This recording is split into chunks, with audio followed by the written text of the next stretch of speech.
바울은 앞 단락을 통해서 세 사람 그리고 거듭난 자에 대해서 강조를 합니다. 십자가에서 옛 본성, 옛 사람이 죽어지고 주님과 함께 그 주님 앞에서 옛 본성과 옛 사람이 죽어지고 예수님과 함께 다시 살리심을 받은 자, 이 살리심을 받은 자는 마땅히 위의 것을 찾을 것이다 라는 것이죠. 그리고 이러한 세 사람, 이 거듭난 사람이 맺게 되는 열매, 이 거듭남으로 말미암아 주님과 함께 다시 살리심을 받은 이 사람, 이 세 사람이 맺게 되는 열매가 무엇임을 이야기하냐? 예수님을 닮아가는 것임을 바울은 이야기를 합니다. 여러 가지 어떤 열매에 대해서 이야기를 하지만 이 모든 것이 결국은 예수님을 닮아가게 되어짐을 바울은 강조를 하고 있죠. 동일하게 우리가 위의 것을 찾고 어떤 사람의 노력으로 위의 것을 찾고 또 앞 단락에서 언급하고 있는 것처럼 분함을 버리고 노여움을 버리고 악의와 비방을 버리고 거짓을 버리는 어떤 우리의 행위에 초점을 두고 있지 않다라는 것입니다. 앞 단락에서 앞 절에도 언급하고 있는 것처럼 이러한 것을 금하고 이러한 것을 너희가 결단함으로 말미암아 이러한 것을 너희가 끊어내야 된다. 이것에 강조점을 두고 있지 않다라는 것입니다. 뿐만 아니라 12절 그리고 13절에 예수님을 닮고자 결단하고 노력하는 것에 어떤 중점이 있지 않다라는 것입니다. 나의 옛사람, 옛 본성이 십자가에서 죽고 예수님과 함께 사는 자, 이 거듭남의 역사를 통해서 이 모든 것들을 감당할 수 있다라는 것입니다. 뿐만 아니라 성도 안에 계신 그 성령께서 우리로 하여금 마땅히 그것을 찾게 하신다라는 것이죠. 위의 것을 찾게 하신다라는 것입니다. 축복하기는 이 거듭남의 은혜와 역사가 저와 여러분 가운데 반드시 있기를 축복합니다. 머리로 또 지식으로 내가 보고 어떤 배운 것으로 말미암아 신앙생활하는 것이 아니라 내가 죽고 예수님 그 십자가 앞에서 내가 죽어지고 또 예수님과 함께 다시 살리심을 받는 이 은혜가 저와 여러분 가운데 있기를 축복합니다. 아멘. 이어서 오늘 본문의 말씀 역시 이러한 관점에서 이러한 어떤 관점에서 보게 되어지면 오늘 본문의 말씀 역시 어떤 율법, 어떤 행위를 강조하고 있지 않음을 우리가 보게 됩니다. 사랑해라, 복종해라, 섬겨라, 어떤 것을 감당해라, 어떤 율법에 초점을 두고 있지 않음을 우리가 보게 되어지죠. 거듭난 자의 삶, 이 성도의 삶에 마땅히 맺어지게 되는 또 수반되는 어떤 열매가 무엇인지를 우리가 동일하게 보게 됩니다. 18절 말씀 아내들아 남편에게 복종하라 이는 주 안에서 마땅하니라. 이러한 은혜가 저와 여러분 가정 가운데 있기를 축복합니다. 여기서 복종하라, 이 복종이라는 것은 말 그대로, 표현 그대로입니다. 남편의 말에 순종하라, 남편의 말에 따르라 라는 것이죠. 남편의 말에, 아내들아 남편의 말에 순종하고 따르라 라는 것입니다. 물론 우리가 이 말씀을 볼 때, 어떤 인간적으로 이 말씀을 볼 때에 다양한 의문점을 제기할 수가 있습니다. 여러 가지 궁금증을 자아내게 만드는 것이죠. 하지만 이 말씀, 오늘 본문의 말씀을 통해서 우리가 보아야 하는 것은 하나님께서 세우신 질서가 있다라는 것입니다. 하나님께서 세우신 질서가 있다. 하나님께서 세우신 창조의 질서가 있고 또 이 하나님께서 세우신 가정의 질서가 있다라는 것이죠. 어떤 하나님께서 세우신 이 질서가 있다라는 것입니다. 때문에 하나님께서 세우신 이 질서에 따라 아내들이 남편에게 무엇해야 하는 것이냐? 순종하고 따르는 것이 마땅하다라는 것이죠. 아내들아 남편에게 복종하라. 이어서 남편들은 아내들에게 무엇해야 하는지를 기록하고 있습니다. 19절 말씀, 우리 19절 말씀 함께 합독하시겠습니다. 남편들아 아내를 사랑하며 괴롭게 하지 말라. 아멘, 아멘.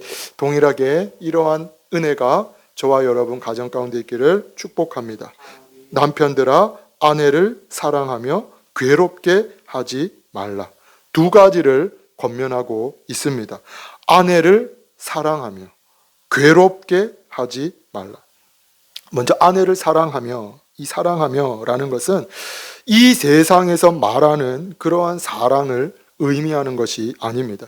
예수님을 믿지 않는 사람들도 행하는, 예수님을 믿지 않는 이들도 행하는 그 어떤 세상에서 말하는 그 사랑을 의미하고 있는 것은 아니죠. 예. 본절에서 권면하고 있는 이 사랑, 이 사랑하며, 이 사랑은 예수 그리스도께서 우리를, 특별히 교회를 사랑하심과 같이 남편들아 아내를 사랑하라 라는 것입니다. 예수 그리스도께서 교회를 사랑하신 것과 같이 남편들이여 아내를 사랑하라 라는 것이죠. 그렇다면 예수님께서 우리를 또 교회를 어떻게 사랑하셨나? 에베소서 5장은 이렇게 기록을 하고 있습니다. 우리 에베소서 5장 말씀 함께 한번 보시겠습니다. 에베소서 5장 28절에서 25절에서 28절까지 말씀입니다. 에베소서 5장 25절에서 28절까지 말씀, 우리 25절에서 28절까지 말씀 함께 합독하시겠습니다. 남편들아 아내 사랑하기를 그리스도께서 교회를 사랑하시고 그 교회를 위하여 자신을 주심같이 하라. 이는 곧 물로 씻어 말씀으로 깨끗하게 하사 거룩하게 하시고 자기 앞에 영광스러운 교회로 세우사 티나 주름 잡힌 것이나 이런 것들이 없이 거룩하고 흠이 없게 하려 하심이라. 이와 같이 남편들도 자기 아내 사랑하기를 자기 자신과 같이 할지니 자기 아내를 사랑하는 자는 자기를 사랑하는 것이라. 아멘, 아멘. 예수님께서 교회를 어떻게 사랑하셨나? 교회를 위하여 자신을 주심과 같이, 즉 생명을 다해 목숨을 다해 예수 그리스도께서 교회를 사랑하신 것이죠. 생명 다해. 동일하게 하나님께서 붙여주시고, 하나님께서 붙여주시고 또 한 몸 되게 한 이 아내를 남편은 생명을 다해, 목숨을 다해 사랑해야 하는 것이죠. 조금 더 와닿게 표현을 하게 되어지면 이 에베소서의 말씀과 같이 내 몸을 아끼고 내 몸을 귀하게 여기는 것처럼 아내를 사랑해야 한다라는 것입니다. 내 기분을 맞춰주기 때문에 내가 사랑을 조금 주고 또 내 기분을 상하지 않게 하고 내 말을 잘 들어주고 내가 어떤 이야기하는 것에 순종했기 때문에 그 순간만 사랑하고 그 순간만 높여주는 것이 아니라 아무런 조건 없이 아무런 대가 없이 심지어 예수 그리스도께서 교회를 사랑하심과 같이 남편은 아내를 대해야 한다라는 것이죠. 연약한 점이 있어도 또 어떤 부족한 점이 있다 할지라도 사랑해야 한다라는 것입니다. 이어서 무엇을 이야기하냐? 괴롭게 하지 말라. 이 괴롭게 하지 말라라는 것은 괴롭히지 말아라. 또 슬픔에 빠지게 하지 말아라 입니다. 표현 그대로이죠. 괴롭히지 말아라. 슬픔에 빠지게 하지 말아라. 이 당시 이 본문이 기록되고 있는 이 당시에 이 상황에서는 여자와 아이들, 특별히 이 여자와 아이들은 사람 취급을 받지 못하던 시대입니다. 여자와 또 아이들은 어떤 인격으로, 한 인격으로 어떤 사람으로 취급을 받던 어떤 그러한 시대가 아니죠. 물건이나 재산으로 취급을 받는 시대입니다. 때문에 이 주도권을 쥐고 있던 남편들이 아내를 무엇하게 되어지냐? 함부로 대하는 일들이 비일비재했죠. 물건과 같이 취급을 하고 또 폭력을 행사하고 괴롭히는 일들이 다반사였다라는 것입니다. 심지어 예수님을 믿는다라고 하지만 크게 다를 것이 없었던 시대이죠. 무시하고 어떤 물건으로 나보다 밑에 있는 사람으로 여기는 일들이 이 당시에 비일비재했다라는 것입니다. 하지만 이러한 골로새 교회 그리고 골로새 교회와 성도들을 향해서 본문이 강력하게 권면하는 것이 무엇이냐? 아내를 사랑하고 괴롭게 하지 말아라. 슬픔에 빠지게 하지 말아라 라는 것이죠. 남편들아 아내를 사랑하며 괴롭게 하지 말라. 이어서 본문은 자녀들이 부모에게 무엇해야 하는지를 이어서 기록을 하고 있습니다. 본문 20절 말씀, 우리 20절 말씀도 함께 합독하시겠습니다. 자녀들아 모든 일에 부모에게 순종하라. 이는 주 안에서 기쁘게 하는 것이니라. 아멘. 아멘. 동일하게 축복하기는 이러한 은혜가 저와 여러분 가정 가운데에 또 주는 사랑 교회 가운데 있기를 축복합니다. 자녀들아 모든 일에 부모에게 순종하라. 이는 주 안에서 기쁘게 하는 것이니라. 자녀들이 부모에게 무엇해야 함을 말씀하고 있냐? 자녀들아 모든 일에 부모에게 순종하라. 여기서 이 모든 일라는 것은 동일합니다. 표현 그대로입니다. 부모님의 모든 말씀에 모든 말에 순종하고 따르라 라는 것이죠. 부모님의 그 말씀에 순종하고 따르라. 이것을 잘 보여주는 것이 창세기 22장에 기록되고 있는 이삭의 어떤 모습과 태도입니다. 이삭의 모습과 태도. 하나님의 말씀 그리고 하나님의 명령에 따라 아브라함이 무엇하게 되어지냐? 자신의 아들 이 이삭과 함께 모리아 산으로 향하게 됩니다. 그리고 이 산에 오르기 전에 이 모리아 산에 이 산에 하나님께서 말씀하신 그 한 산, 그 산으로 오르기 전에 이삭이 아버지에게 그 아들이 아브라함에게 질문하는 것이 무엇이냐? 창세기 22장 7절 말씀입니다. 이삭이 그 아버지 아브라함에게 말하여 이르되 내 아버지여 하니 그가 이르되 내 아들아 내가 여기 있노라. 이삭이 이르되 불과 나무는 있거니와 번제할 어린 양은 어디 있나이까? 이삭이 아버지에게 지금 묻고 있는 것이 무엇이냐? 아버지, 왜 번제에 쓰이는 어린 양은 없습니까? 번제에 쓰이는 어린 양, 그 양이 이 번제를 드리려면 필요한데 어린 양은 어디에 있는 것입니까? 지금 이삭이 묻고 있는 거죠. 성경은 기록을 하고 있지 않지만 이미 이삭이 어떠냐? 이 상황 가운데에 뭔가 이상함을 감지한 것이죠. 성경은 기록을 하고 있지 않지만 이 이삭이 이야기하고 또 질문하는 것을 통해서 우리가 보게 되는 것이 아버지의 그 모습이 지금과는 뭔가 다른 그런 이상함을 이 이삭이 감지했다라는 것입니다.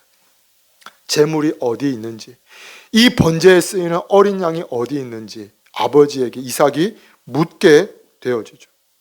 결국 이 아브라함이 이삭을 무엇하게 되어지냐? 이삭을 결박한 뒤에 제단 위에 올려놓게 됩니다. 결박한 뒤에 이 이삭을 제단 위에 올려놓게 되어지죠.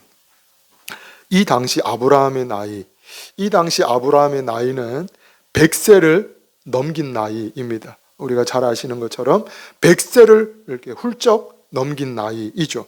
그리고 이삭의 나이를 추측해 보게 되어지면 대략 16세 정도 되지 않았겠는가라고 추측을 합니다. 학자마다 조금 차이가 있지만 대략 16세 정도로 이 이삭이 이 나이를 먹지 않았겠는가라고 추정을 하죠.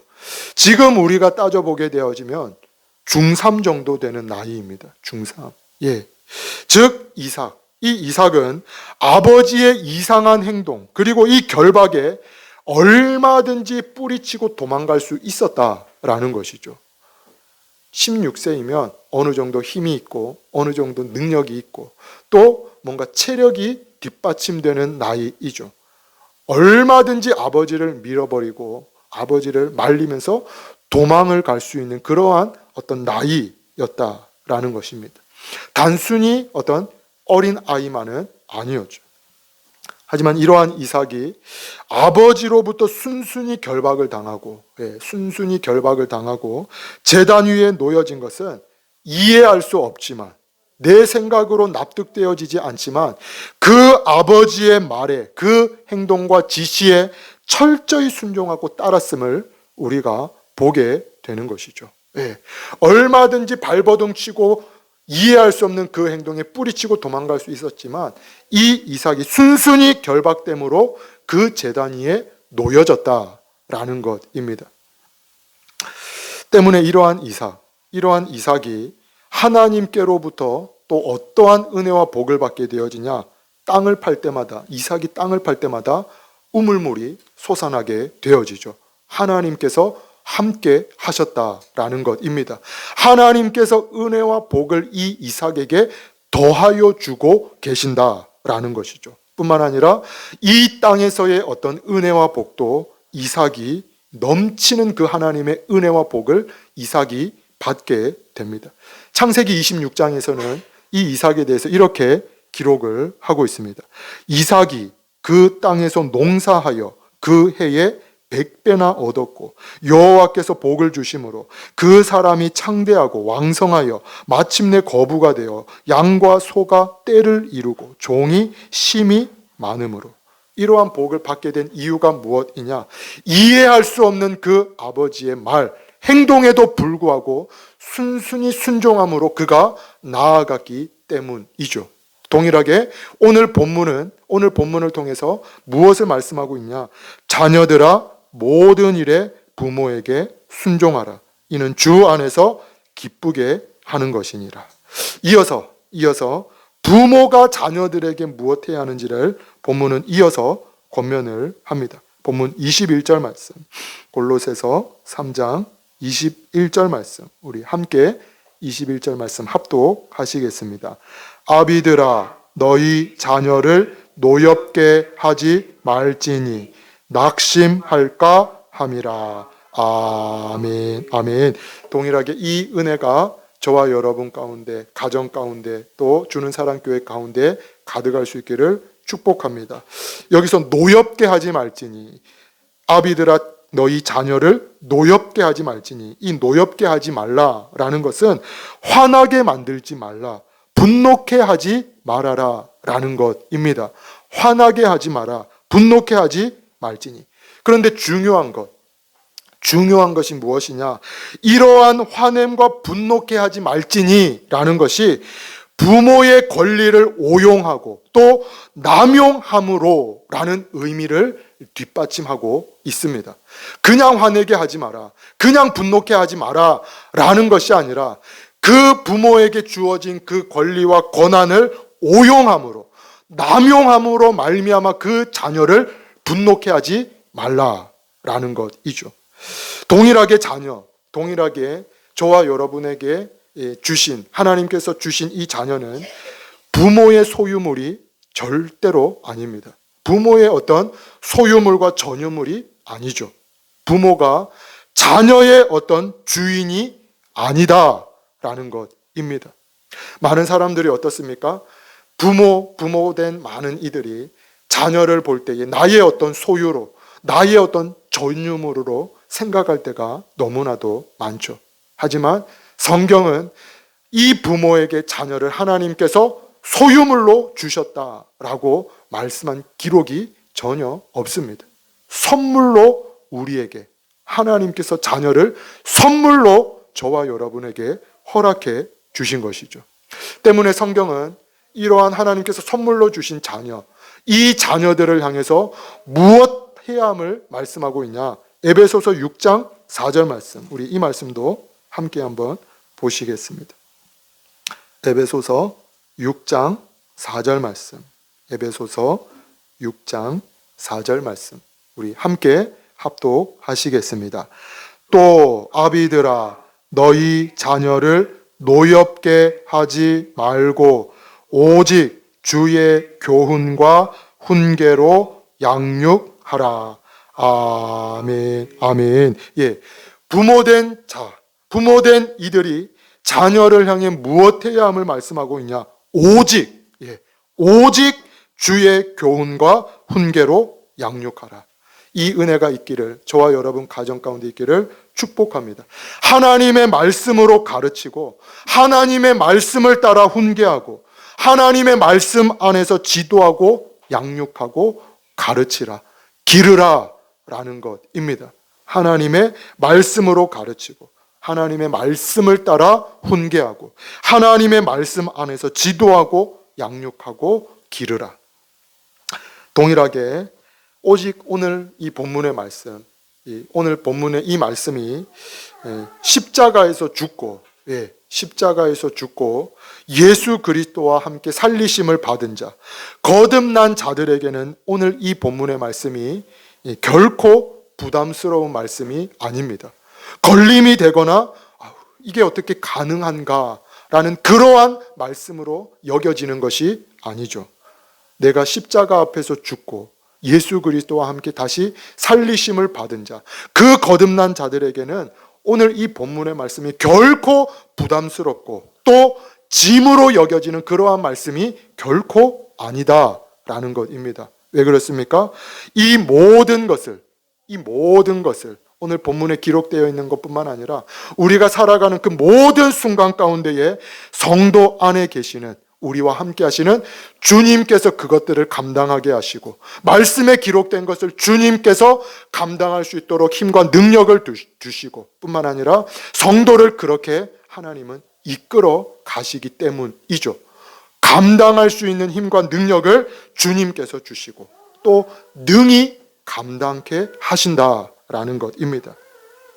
소망하고 축복하기로는 옛 본성, 옛 사람, 나의 옛 어떤 사람이 십자가 앞에서 죽어지고 예수님과 함께 다시 살리심을 받는 이 거듭남의 역사가 저와 여러분 가운데 반드시 있기를 축복합니다. 이로 말미암아 하나님께서 세우신 질서, 하나님께서 세우신 그 질서에 따라서 아내는 남편에게 복종하고 남편은 아내를 사랑하고 괴롭게 하지 않는 은혜가 가득할 수 있기를 축복합니다. 또 자녀들은 부모에게 순종하고 부모된 이들은 하나님의 말씀으로 자녀를 양육하고 훈계하고 교훈할 수 있는 그러한 믿음의 가정, 또 믿음의 가문이 되기를 주님의 이름으로 축원을 드립니다. 아멘.